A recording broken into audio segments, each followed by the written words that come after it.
Hello and welcome to Metro AV Tech Tips. I'm Brent. I'm Adam. And we're back. We're back. It's 2 weeks to Cydia. Barely 2 weeks. Well, okay, pardon me. For us, it's barely 2 weeks to Cydia. For them, who are not building a booth and getting everything It's set still up, 2 weeks. It's still, yeah. It's 2 weeks because it opens Wednesday? On a Wednesday, I think. I think you're right. So it's you're right. 2 weeks. So Yep. for us, it's a week and a half till we go to Cydia. Yes. A week till we ship to Cydia. Yeah. And then... I'm still like only a quarter of the way built for he's this over here. funneling a rack over here for his big dog product that y'all can't see. Yeah, you'll see the setup. If you're going to Cydia, let us know in the comments below. Reach out to us and let us know when you're going to be there. And if you're not going to Cydia, why? Well, yeah, we would love to hear from you if you're Say going. hi to Stuart. He's back from the service call. Hey, Stuart. But do us a favor and let us know so that we can go ahead and set up a time to meet with you at the booth. We'd love to go over everything that we have going on and get an opportunity to see our viewers in person. Absolutely, and we look, it's a ton of fun meeting people that watch us and say, hey, for everybody watching, we made some color changes, some lighting calibrations, and other changes in our studio. Please let us know, not what you know. We assume you know what you know. Please let us know what you think of the changes in the lighting and the color management. So we're not doing any like dedicated classes per se. We've got Leo watching. There's not any like dedicated class times or anything like that. But if you come by the booth and ask us questions about what you want to learn about, we're here. We're there. We're there for that purpose. Brent's going, Stuart's going, I'm going. Most of the sales staff are only leaving one of the new guys back. Somebody's got to handle the phones. Are we taking both of the new or one of the new guys? I think Phil's it. Phil's going to be staying. I think he's the only one here. Okay. All right. Perfect. So that'll work. So yes, and if you are aside curious, from his new project, there are a couple of other interesting new things that certainly make it worth coming to see. Yes, it does. Yes, it does. There's actually quite a few. And then things. there's us. No, of course. We'll be there. So having said all that, go through your spiel. Okay. So everybody, thank you for joining us today. As always, like, share, subscribe, hit the little bell notification to let you know whenever we do go live, which of course is every Wednesday at 3 p.m. Except the week of Cydia. Except for the week of Cydia and the week before Cydia and. God only knows when, because we don't know until we pretty much generally know the Tuesday before the Wednesday. Last week, Wednesday was kind of a pain. I was up in Toronto on Thursday of last week. And back on Friday. I flew out on Wednesday. That's why we didn't have a Wednesday episode last week. And I do apologize for that. But everybody who was in the Toronto area that stopped by and said hi and whatnot, that was fantastic. Thank you so much. I really appreciate it. I know she didn't get a haircut. No, I didn't get a haircut. Didn't need to. I know she didn't get a haircut. No.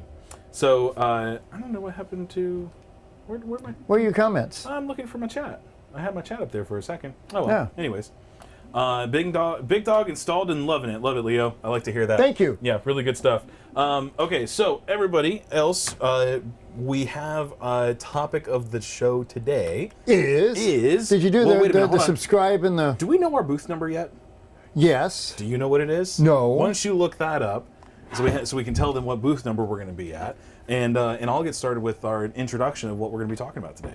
So everybody, thank you for joining us as always. And find us on our other channels that we're on as well. We're on LinkedIn, we're on Facebook for live. But then, of course, you can find us on Instagram at Metra AV. And then also for our show, we're at AVTechTips on there as well.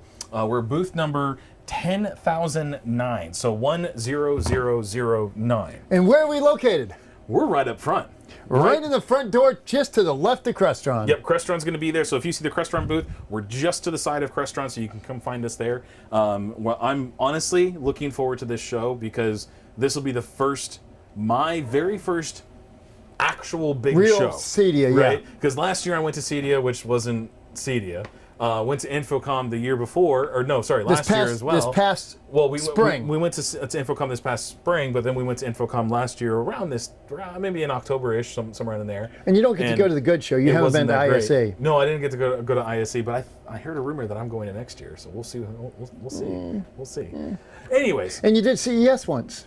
I did do CES for a day. Yep, and it was our last one. So, but I am really looking forward to this one. So come check us out. We're going to be there, and we're going to be showing off Big Dog and a bunch of other products and stuff that Some that we've really all been working interesting on. new items that are very much worth visiting us for. I'm looking forward to seeing the cables, the HDMI cables. I don't even have one of those yet. Well, I do. Yeah. Our brand new 48 gig passive 8-meter cable. Yeah, that's nice. That's nice. I'm looking forward to that. Okay, I'm going to keep this over here because that's where the chat is right now because I can't get this thing to work right. Do you want me to go get the stand off of your desk? No, I'm not worried about it. So, today's topic, for what it is, for what it's worth. Yeah, explain this to me one more time. Okay. Or maybe 2 more times. Today's topic is AV Systems 101 Signal Path. Okay, so review of what we talked about last week or the week. 2 before. weeks ago. 2 weeks ago, the last episode. As a review, we talked about the different connections, right? Now, we didn't go into super detail about the connections themselves, like what's the history of RCA, or what's the history of HDMI, or what's the history of S-Video, or BNC, or anything like that. We just talked about, look, you have a round hole over here, and you have a round peg, right? Those go together. You have a square hole over here, and a square peg.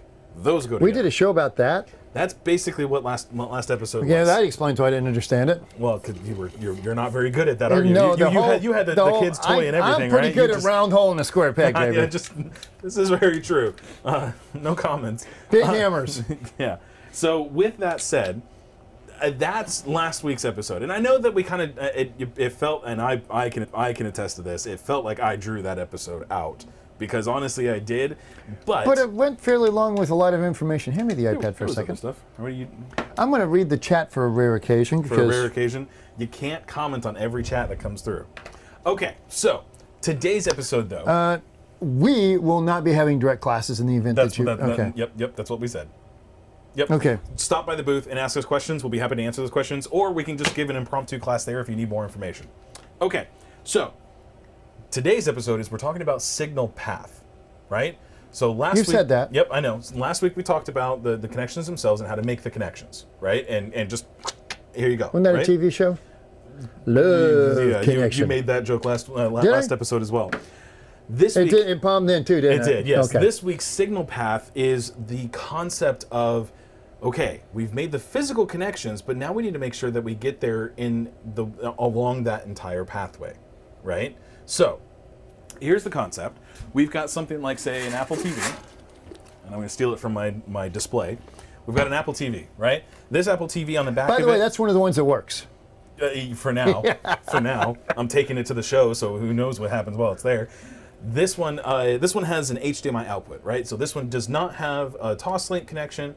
It doesn't have RCA component, whatever else. It just has HDMI for video purposes, okay? And video and audio purposes, right?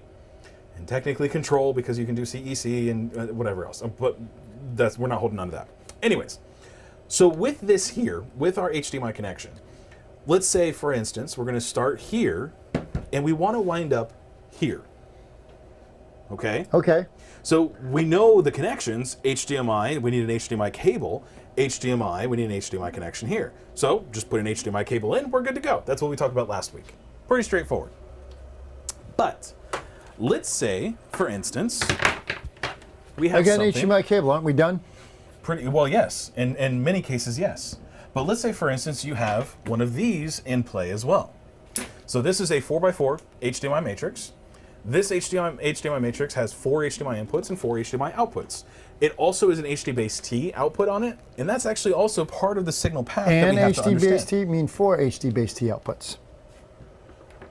Well, it has 4 mirrored HD-Base-T outputs for the HDMI. So, check your chat. So with this connection here, you have...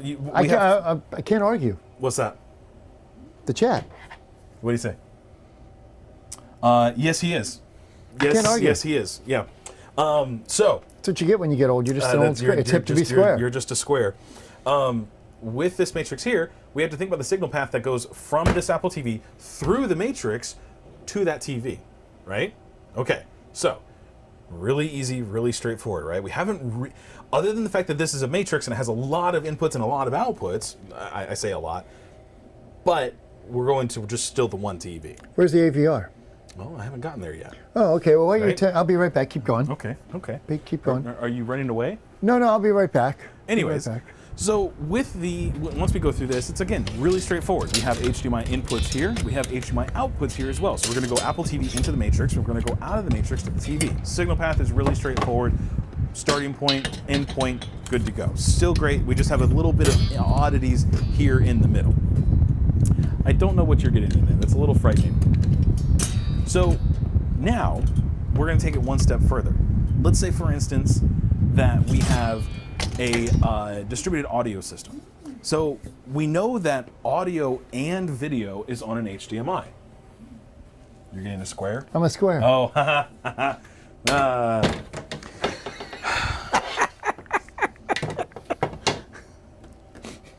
I quit. I can't. You know, my doctor says my blood pressure is high.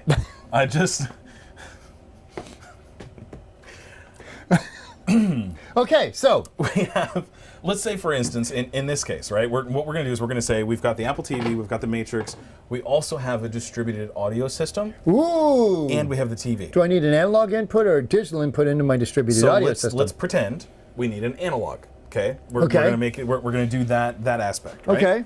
So the signal path is, again, most people watching this is a very basic concept, but I want to build up from here because we really need to understand this level of things, this basic level, so that you can advance into the larger items, right? Okay. So again, last week we talked about connections, and it frustrated you to heck because I had no clue what we were doing. well, no clue, but also it's connections. It's the simplest form of what we do. We just round peg and round hole, and the as jokes. we know, I can't do that. The jokes involved with that. You've got a comment. So with this, now what we have to think about is the fact that the signal path changes. Okay. All right. I'm just agreeing. Okay. I'm just all right. Yeah, that's your audio Yes, cable. I know it is. Yes, I know. So what we're going to do, I'm actually going to put this aside, and I'm going to do some art. Would you give me a top-down shot, Brent? Sure, I can do that. Okay. Okay. So we have our Apple TV. All right. So the Apple TV has HDMI out. We're going to say that the blue is HDMI. Okay. All right. So we go out of the Apple TV. All right. And eventually, we need to go into the display. Right? I don't know why that's a bang, but okay. You could have just said sync. Well, no. In this case, we need to know that it's different. Okay. So this is a display. So our endpoint or our video sync is our display in this case. We do know also that we have a matrix involved here. Okay. So this is our HDMI matrix. Right? Really straightforward. Blue, HDMI. Right? Really straightforward. Now, from here, let's say, for instance, that red is going to be our analog audio. Okay? Reasonable? Yep, right? yep. Okay. I'm with you so far. From here, I'm following this program. we have our distributed audio. Okay? Right? So Still good? Still good? I'm still hanging. Okay. Still hanging. So our distributed audio then goes out to the rooms or whatever. Let's say, for instance, we've got two in-ceiling speakers over here that this is going to go to. Again, there's going to be an amplifier in here involved, right? So there's our amplifier. So that's just, we're not thinking too much about that. This is just our distributed audio system. Okay. Okay? Got our two speakers in that room that's in-ceiling maybe or something like that, right? Got our display. Okay? Sounds like my house. We're doing good so far. Right? Okay. So now we know that out of this HDMI matrix is HDMI going to the display. Right? Yep. We know that because the matrix We put it in. We put it in. We know that the HDMI or the matrix has HDMI inputs and has HDMI outputs. Now inside of that matrix, of course, you do have more of a larger there we go. More of a larger layout of this grid, right? So you're actually going to wind up inside of the matrix. It looks kind of like this. You've got 1, 2, 3, and 4 for our inputs. And then for our outputs, you have 1, 2, 3, and 4. But you actually have more than that inside this matrix, right? What else do we have, Adam? You also have mirrored HD base T outputs. Okay. Now, explain a mirrored output. So a mirrored output. I think I did that right. Did I do that right? I did do that right.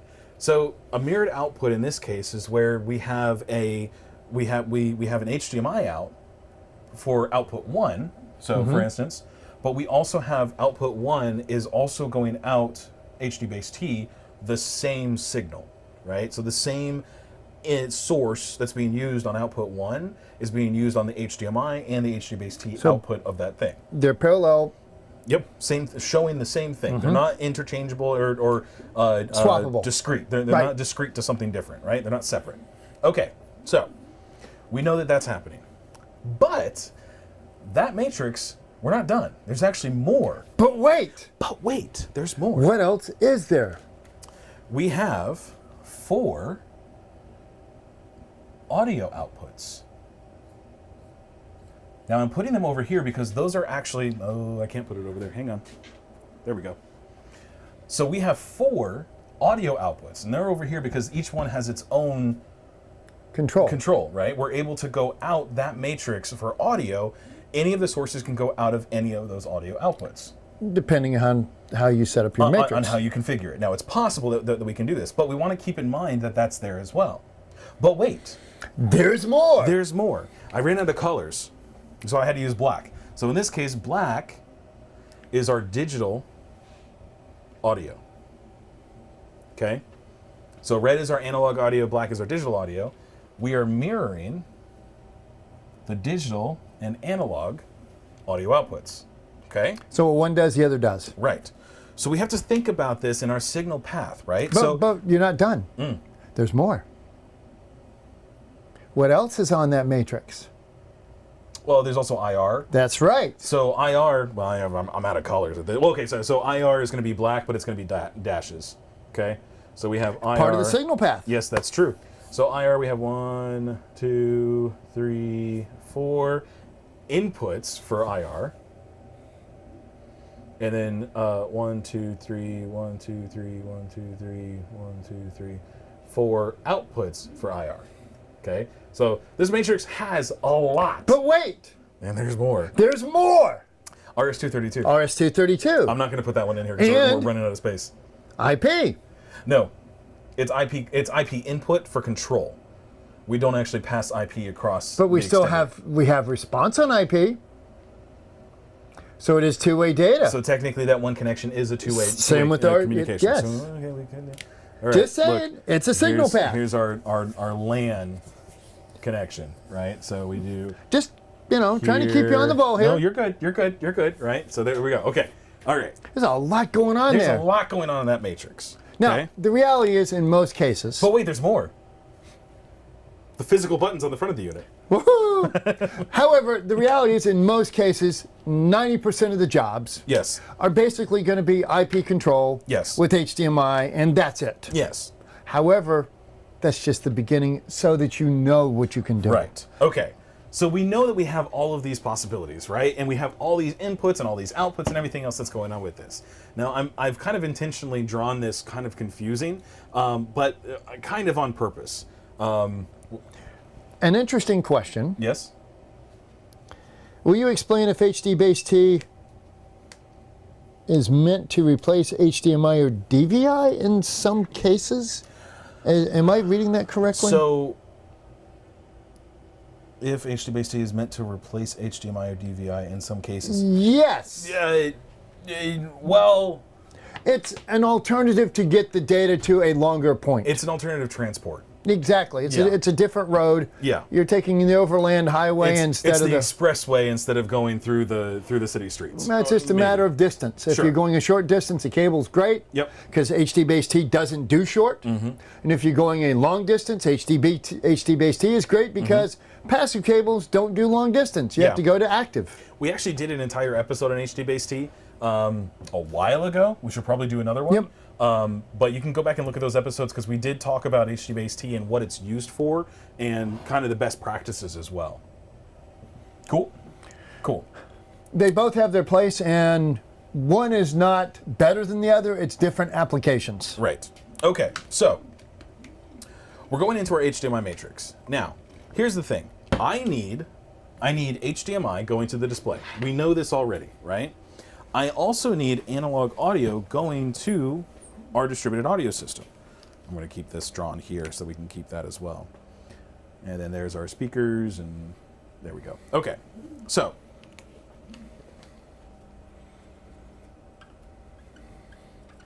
that it can't be misconstrued as something different. Anyways, we go from our Apple TV, which has both audio and video. Okay, so I'm going to draw a red line in here. Not so much that it's analog audio here, because technically it's digital audio at that point. So really it should be black. Ta-da! Okay, so I've been drawing so much I can smell the markers. I haven't been able to smell these markers yet. That's hilarious. Now that we've drawn our audio and our video going into the HDMI matrix, normally you would have a TV that then handles your video and audio in many cases, right? So what you would do is you would still go out HDMI, which is carrying your audio and video to the TV, and you're done, right? But in this case, you've got these speakers on the ceiling, you've got the amplifier and your distributed audio system. That distributed audio system has an analog RCA input on it, analog audio input. So what do? Well, you use the stereo mini output jack on the back of the matrix. That's right. So we think to ourselves, how am I going to get analog audio from the Apple TV when the Apple TV doesn't have analog audio output on it? So we have this HDMI matrix in place that has audio breakouts. This is why it's important for us to look at the connections on the back of the device, because in many cases that will tell you what it's capable of. So we know, see, I told you, you thought I was crazy doing last episode, but it all works together, I promise you. It all comes back together. Is this going to, in any way, shape, or form, change my opinion that you're crazy? For different reasons. Not necessarily. Okay. For last episode, yes, but for in general use, no. No. So on the back of this matrix, we have our analog audio output here, right? And we also have our mirrored digital audio output as well. Once we have that in place, now we can know, okay, great. This one is able to take our input, because it doesn't have an audio input, it has an audio output. So our audio input is the HDMI, okay? Okay, well, let me ask you an important question for Signal Path. Yes. Am I sending Dolby Digital to that television? Not relevant for this episode. You're killing me. I know, and it's fantastic. I know, and it's fantastic. Because we're building up to that. I promise. Okay. I promise. Okay. So, we have video and audio. I'm just going to sit over here quietly. I know. Out of video, with my square. Out HDMI, which is carrying both our video and our audio into the HDMI matrix. This HDMI matrix has the ability to break up the video, going to the display, and the audio to go to our distribution system. So now we can go out of the matrix audio to our distributed audio system, and now we have audio. We can go out HDMI to our display. And because we know that it's a matrixing device, we're able to select what goes where. So we are able to select directly, I want the Apple TV showing video on this display. So let's just say this is output 1, HDMI. Say hello to Mark. Okay. Hi, Mark. And then we have output 1 audio, right? And those are looking at our input, just for the sake of changing this up, 3. Okay? So we're going into input 3 on the HDMI matrix, and we're going out output 1 to the display, and output 1 audio to the audio distribution system. Now see, he's getting ahead of me, who's getting ahead of you. Mark is asking, is audio-video delay a problem for voice sync? Yes, and it yes, is. It can be. It can be. Now, and here's the thing. And that's not today's, because I've already gotten my whack. Oh, so you're saying because you did, now you want to pass it on? No, is that how I'm this just works? saying that definitely puts us ahead of, but yes, it can be. Yes, it can. And so with this layout here, and you're welcome to come back in. May I join you now? Yes, you can come back in and join us. We're kind of ahead of Signal Path, but we're not. Here's the thing. Anytime that you're trying to mix audio and video, if you break the audio out prior to video breakout, basically the display, other than an AVR, which has intelligence built in to match the two, you are running into trouble. Yes. It is not uncommon, and one of the things we preach is to have additional copper, Cat5, or coax at the display. Yes. That way you can take the audio out of the HDMI signal at the display, so yes, it does sync up. And then you send that back to your distribution or your AVR, if it's an older AVR. Yes. Breaking it out ahead of time, if you want to match up video, can be problematic. For sports, it's no big deal. For music, no big deal. If, however, you're watching a movie, if you don't want the Chinese, yes, that's what I said effect. Yes.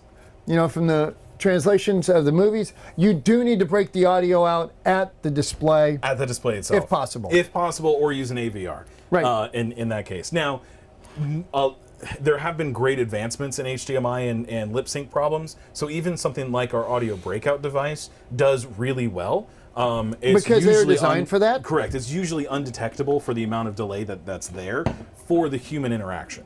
And so usually in most cases like that, you're fine.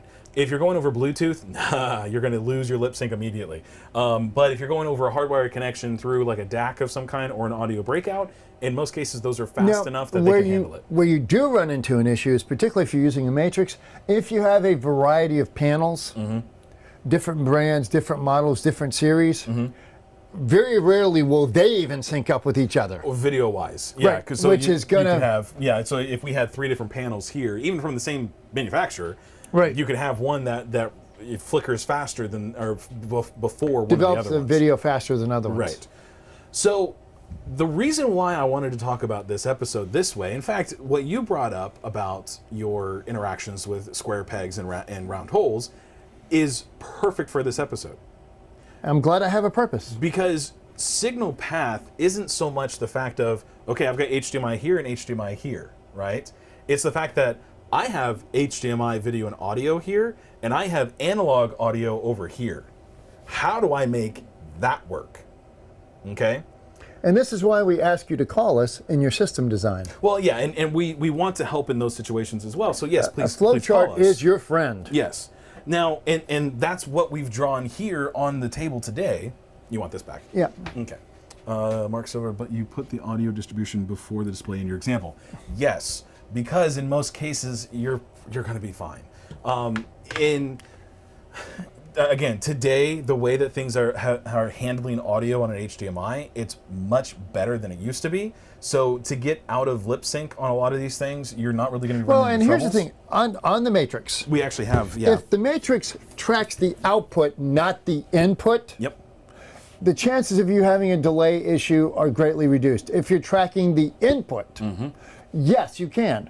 But on the output, it will look at the lip sync and make some adjustments for you on that. Yes. And most of the matrices that have an audio breakout allow you to assign the audio out either to a fixed input, meaning audio output 1 only sees, regardless of what the HDMI is doing, it only sees input 1. Or it can track the output of the matrix. So if you're watching input 1, on output 1, it matches that. If you're watching input 4 on output 1, it matches that. Yeah. That's the preferable way to do it because it does deal with some of those issues. Yeah. So to answer, just like an AVR. To answer your original question, Mark, yes, for a short answer. A longer answer is that in most cases you don't have to worry about it anymore. Okay, first off, strings and cans are a great way to distribute high definition video. Sure. What do you think these are? Strings and cans. It's just strings and cans. That's all that's happening. It's just a more expensive string and can. When you break it all the way down, yeah, it's just a string and a can. That's all it is. Cans and string won't work. So okay, now that's the problem that I'm trying to describe for today's episode. Isn't so much that, okay, look, signal path when everything's the same connection, no problem.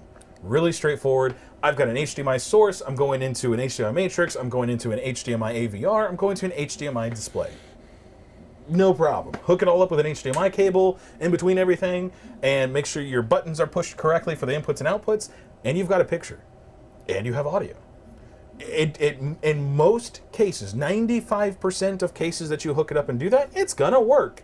And that's the honestly, point. that's a big chunk of even custom integration. Right, and that was the point of last particularly with episode. Roku and Apple TV and Fire Sticks. In most cases, they're just plugging a device directly into the TV, or maybe on a short cable. Maybe a soundbar. And that's a big chunk of what we do now. Yes. Not where we started. Nope. But where we are. Yeah. Well, and even from where we started, you're getting into more of the of like DACs and stuff that where you had to be concerned with, the help me out. I'm not sure the quality. Digital output going to a digital input on an older DAC. You had to make sure that the DAC was capable of handling whatever the you output gave had. it. Right. Yeah. Whether it's the resolution 192 or multi-channel audio or right. Exactly. Which we will get into that in a future episode for this series. Signal path, to me, is all about flowcharts. Yes. Yeah. It's less about, you have to think, okay, Mr. Customer, what do you want to accomplish in this room? Sure. Okay, well, in this room, I'm going to have my 75-inch LG panel that I bought at Sam's. Sure. I'm going to have a pair of speakers in the ceiling, and what I really want is the two of those, because the TV audio, we all know, is pathetic. Yeah. And I don't have room for a sound bar, and the wife wants to hear the music occasionally, so I want to be able to TV or music. That's right. So at that point, what do you do? Yeah.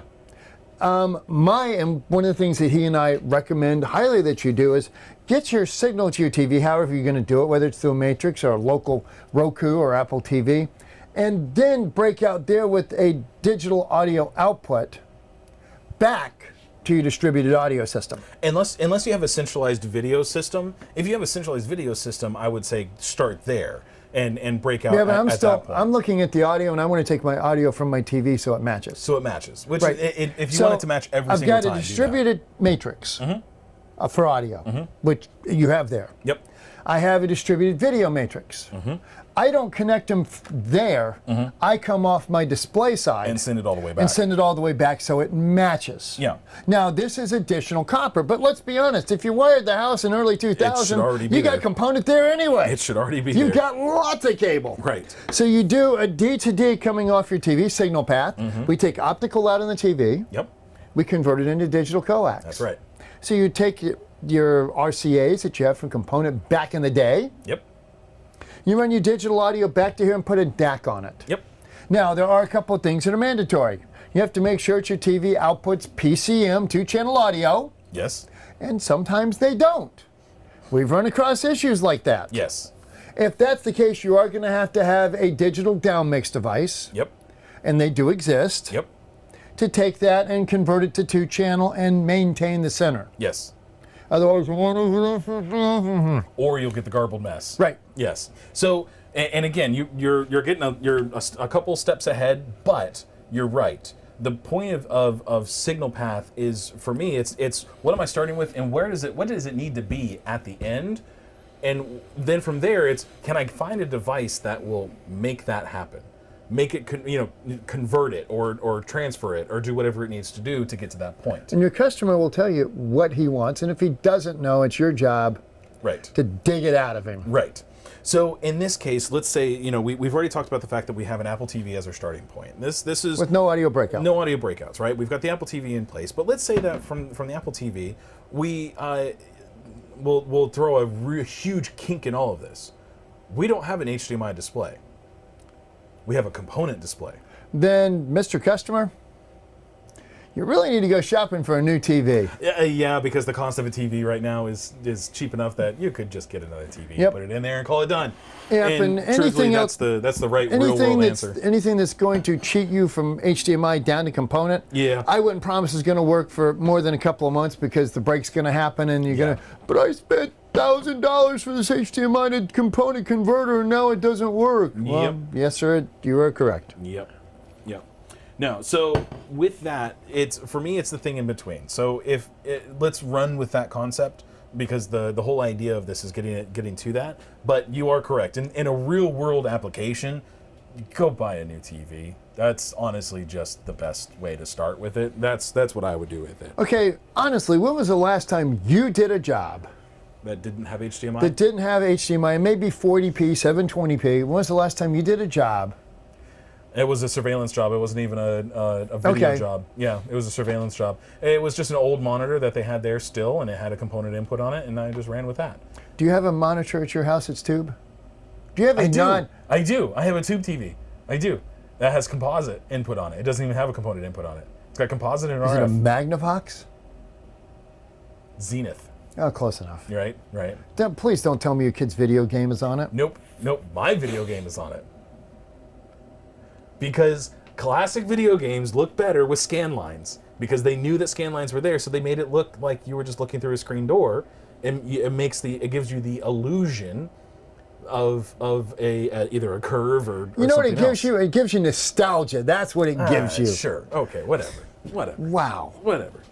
Anyways, let's see. It's like the stick shift in your Jeep. For something like a rust sound local source input for multi-zone, why? Why what, Mark? Yeah, I'm not sure what the question is. Why what? Is there something preceding that? No, just something like a rust sound. Adam lives in an illusion. I do live in an illusion. Are you kidding? This is do you see who I have to work with? And you have no idea how close our desks are to each other. Never mind, TV. Got it. Yeah, true. Anyways, okay. So for me, signal path is how do I get from this type of signal, whether it's HDMI or RCA or whatever else, how do I get from my starting point to my end point, which could be something different? I'm going to say something here that surprises me, but this is a place where Control 4 really has their feces consolidated. No, they don't. Because the way they set up their endpoints, Yeah. I think makes sense. It does. However, the problem with that is that if that device doesn't have a normal track to get there. Okay, but they want to force you into a flow chart mind frame. Yes, they do. And I like that. They just don't have like they Okay. do. The devices I'm not that going to do argue this. the gadgets. Yeah. But their thought process. Yes. Yeah. Doing the flow chart, making the connections to it. Yeah, it does make sense. And then you can put devices like this in there that you can either make yourself. Right. That's or do just a whatever else. drop-in solution to a slot. Yeah. Yep. So And I'm not a big fan of promoting. It's I not. still like. I know. Not happy saying they got the. I know. I'm a Crestron guy. I know. So, I keep trying to make this point on this, and you keep tossing me off the side of the bridge. I never. No, never, ever, Brent.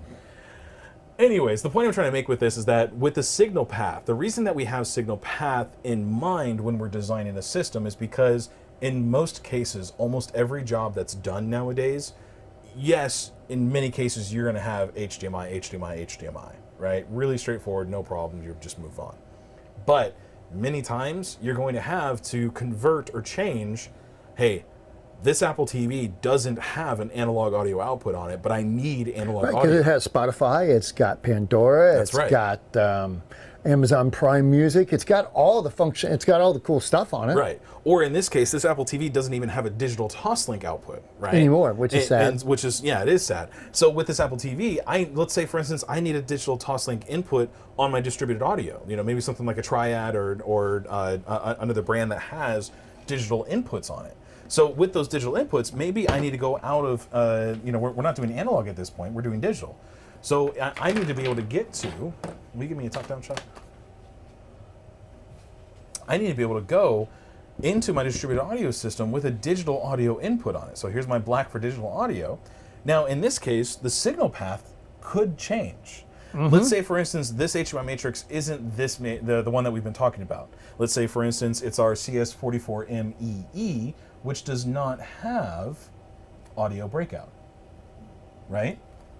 So it's got HDMI in, it has HDMI out, it has HDMI over category wire. It's not HDMI over HDMI. It's not HD-based-T, but it's the same concept, different chipset. So, but it doesn't have an audio breakout. So that means I can't come out of the matrix with my audio, right?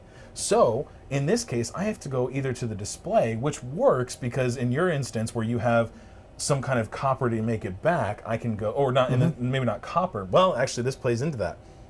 The display doesn't have a digital coax output. No, it has a digital optical. Right. So this is going to have a. Do I have a D to D over there? We should have a CSD to D. It'd Yes. be on the right-hand side. And a white box straight back, what is that?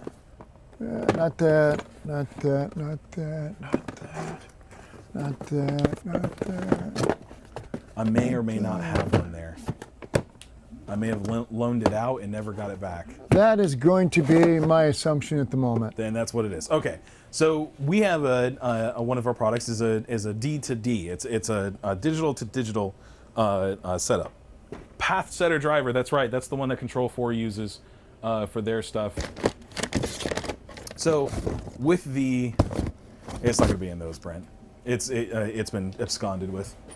So in this case, let's say for instance, we've got the HDMI matrix going to our display over HDMI. Okay. Yes, which we should. That's carrying both our audio and our video. Yes, it is. Right. Now in this case, I need our digital audio back at this distributed audio system. Now this TV only has a Toslink output on it. Now that Toslink output, let's say in this case, I don't have a Toslink cable going all the way back because nobody does. Right, no one does.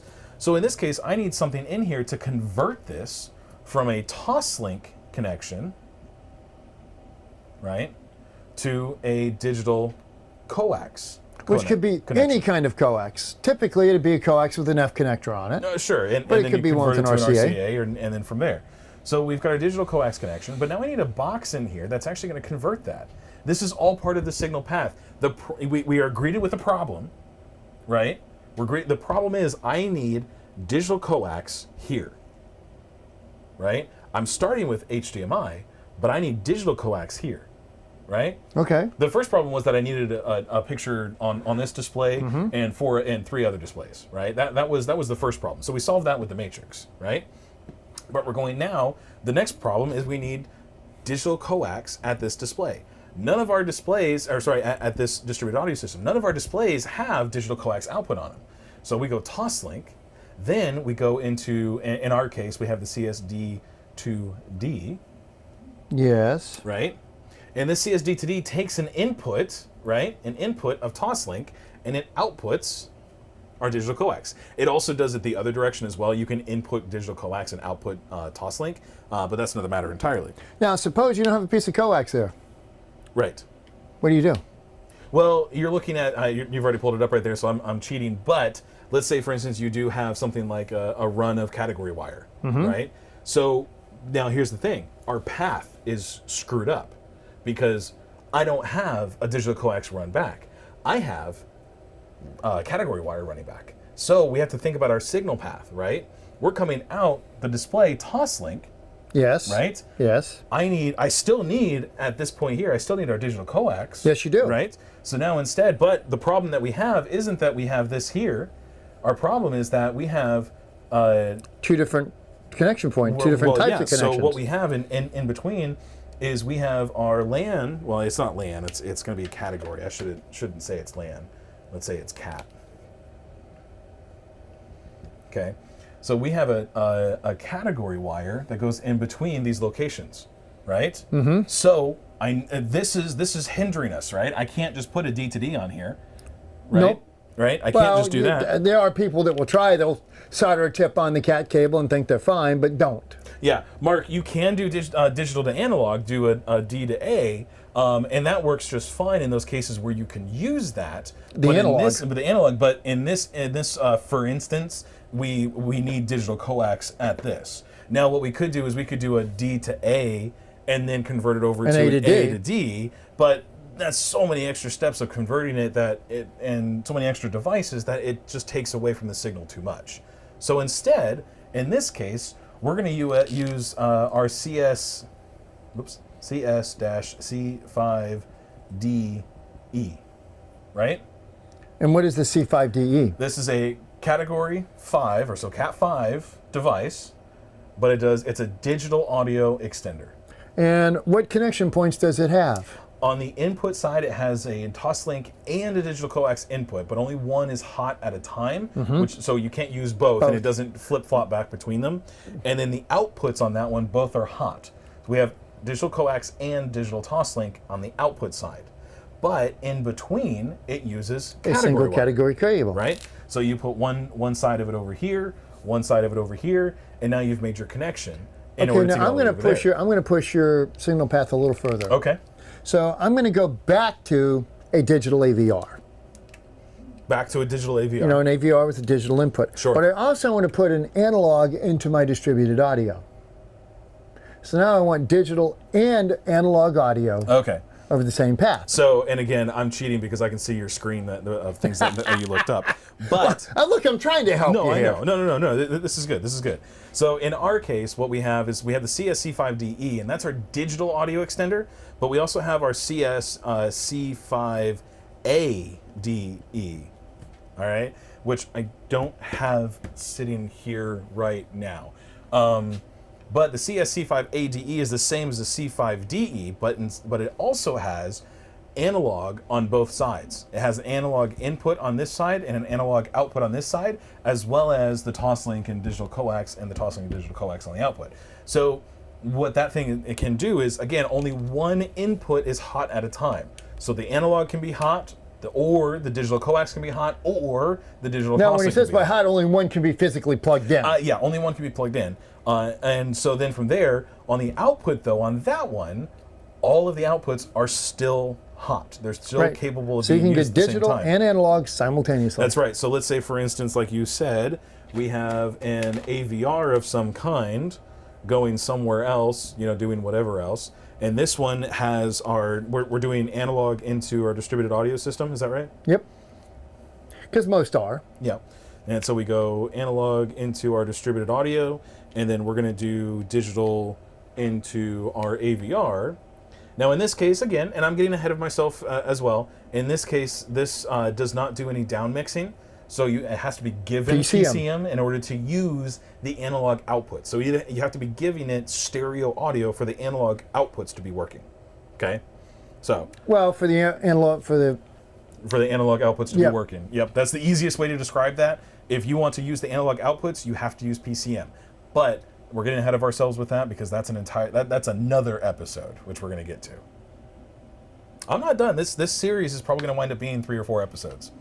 Well, it's going to have to be because we're already at 2. We're already at 2. So, signal path. Signal path is the first step of solving problems for installation. When you have your system that you have to design for, don't do that because you're going to wind up doing this. Hang on. There you go. Once you have the system set, once you have your restrictions on what's your starting point and what's your ending points, right? That's how you know what you need to do in between. Okay? The restriction for, in this case that we just drew, was that I have an Apple TV as my source. I have an HDMI display that I have to display picture on, right? I haven't even gotten into the resolution and whatever else. But I have my display that's HDMI. But I also have a distributed audio system that requires analog audio, and I also want to be able to display. Who has it? Do you have it? I don't have it. I have it. There it is. I also want to be able to listen to digital audio on an AVR of some kind that's doing something else, right? So we have 3 endpoints from this one source that are all something different. Ain't life grand? And these are realistic problems that we will run into on a job by job basis. Well, my house is effectively, let's see, I've got a couple of sources that are distributed. My video surveillance, for example, centralized. I've got Roku at my TV in the bedroom. I've got speakers in the ceiling that are also used for music. I've got my BG ribbons in the great room that are used for music. And I want sometimes to be able to mix and match. I may want to play the TV audio throughout if I'm listening to a ball game. Yeah, like that's ever going to happen.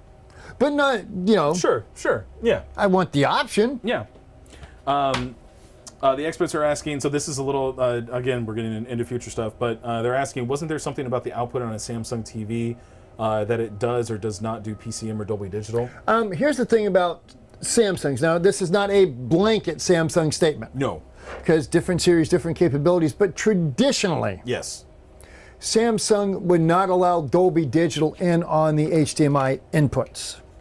Right, so you would even run into problems listening to or using a source that has digital audio or digital. And the other thing we've seen is Dolby on Digital. some Samsungs, it will not allow the HDMI input to go out on ARC. on some of the Samsung TVs, it would only arc the internal apps. Right. Now, I will say that Samsung has gotten enough pushback. Most of the new Samsung TVs do not have that problem. I have yet to, in the last, and here's the thing, I'm going to say this and get a call on it, but in the last year and a half, I have not had a call on Samsung not handling Dolby correctly. So whatever they had problems with before, I believe they've actually handled whatever Rectified them. licensing issues that they were. And it's really more licensing than hardware. Because Dolby is a licensing company. Yes. Leo, be nice. But yes.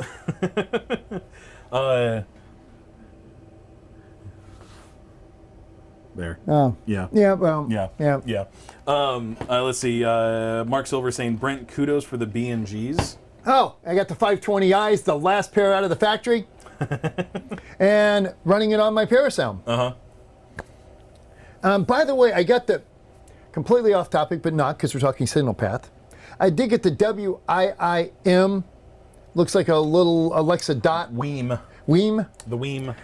It is not bad. It definitely sounds better than the Alexa Dot, the Echo Dot for streaming music. Yeah. And it does high res and all the. Well, and you can do. And it has a digital out. AirPlay and Google Cast from that, right? Google, you can do AirPlay. I don't know, I assume Google Cast because I don't Google. Okay. But it definitely sounds better than my Echo Dot did on my Parasound in the 520s. It's still not high resolution CD, you know, SACD, because I have the D1 transport from Parasound, which sounds, but yes, I enjoy it. Spotify has an excellent selection of high resolution playlists, one of which you are now listening to at your desk. Yeah, I am. Yeah, no, thank you for that. I appreciate that. Actually, do me a favor, everybody who's watching this. Help us with this. Yeah, okay, so I have my own personal playlist that I use as my demo playlist. However, it's not necessarily songs that are good for demo purposes. They're just songs that I use that I know the fidelity. I know what it should sound like, and so it's more of my tuning playlist, and maybe that's a better way to put it. I'm looking for some demo music. Send me your favorite demo music. We talked about this at one point about there was one classical song that was it the Surprise song, the one where the guy was falling asleep and so Beethoven or whoever it was, you know, all of a sudden had a cannon go off or whatever to wake them up again. Well, the cannon is the 1812 Overture, which is Russian. Is that the one that you were talking about where the record player was playing and it would bounce the... That's the 1812 Overture, yeah. Okay. That was an old Telarc recording on vinyl. Yes. Digital. The Dot does have a 3.5 millimeter output on it. So does the Weem. I believe it's Weem. I think they're going for like the Nintendo Wii thing. I think that's what they're trying to say. The Weem. I have not used the digital output on it yet. I need to. My P5's got to go in for service, so I'm using a straight analog input. So I think that kind of covers everything for today's episode. Come back next week. We will be live again because we're not our going last one anywhere. pre-Cydia. It's our last one before now, Cydia. Are we going to do a pre-Cydia show? You know, we've always tried to do this and do something at the show, or do a record something while we're sitting at the booth or something like that. But it never works. Yeah, it never works. So we had even because we do have internet access at the show, not fast but enough. It's not fast enough to do anything, so we can't do a live show there. Do this. Stay tuned and see. Don't. Well, I was just asking about next week. So next week we're going to do an episode for a continuation of this. Are we going to do that, or are we going to do pre-Cydia? No, we'll do a continuation of this. Okay. And then we'll do a Cydia wrap up. We'll do a Cydia wrap up afterwards. And I think we might go ahead and pre-record a couple episodes during the Cydia week or whatever, so that they're ready to go. We'll see how that plays out. But anyways, come back next week. We're going to continue this discussion. So far we've talked about connections, and now we've talked about signal path.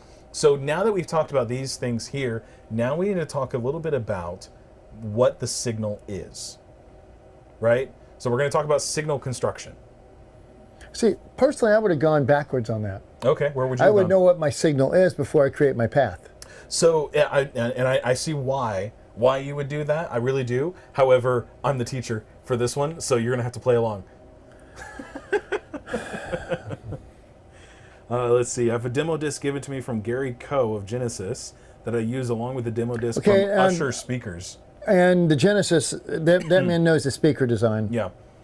He may have an extra Usher disc I can mail you. Truthfully, if you just know what the track names are and well, the artists... there are a few discs that are just exceptional recordings. Oh, like well, because they're higher res recordings. Oh, now I'm completely vapor locking. What is my handle on the Spotify? Chesky disc, some of the DMP stuff, American Gramophone, Nautilus back in the days for vinyl, 180 gram virgin vinyl. Not that you know what that means. Nope, no idea. Hey, I think I can even do that. Share this. What does that even look like? I wonder if I can do it that way. What are you doing? Trying to share it out over the Apple TV? I was trying to share something for it, but I don't think it's going to work right. But anyways, Leo, I'll put that on there for you so you can see what my Spotify handle is so you can share that over to me. I would appreciate it. Now, hold on a second. Let's see if I can... Yeah, I don't know what you're going to find that I didn't find. Probably the right thing.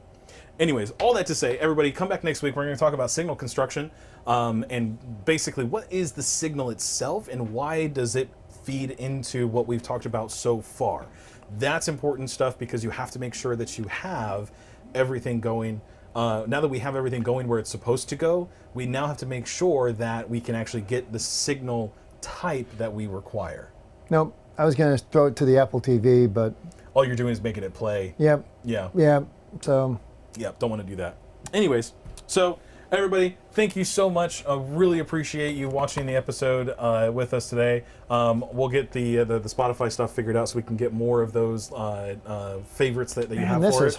This is what it looks like, an album cover with the speaker on it. Well, that's the playlist album cover. Yep. Yeah. It's on Spotify. It's called Audiophile Reference High Resolution Audio for Hi-Fi. What does Hi-Fi stand for, Adam? High fidelity? The fact you questioned that just hurts me. Just making sure. Just hurts me. Okay. It's Wednesday. Weird. It's the end of our show. We are at, wow, an hour. Yeah, we are at an hour. So, I'm Brent. I'm Adam. Reboot early. Hang on. I'm gonna do this thing there.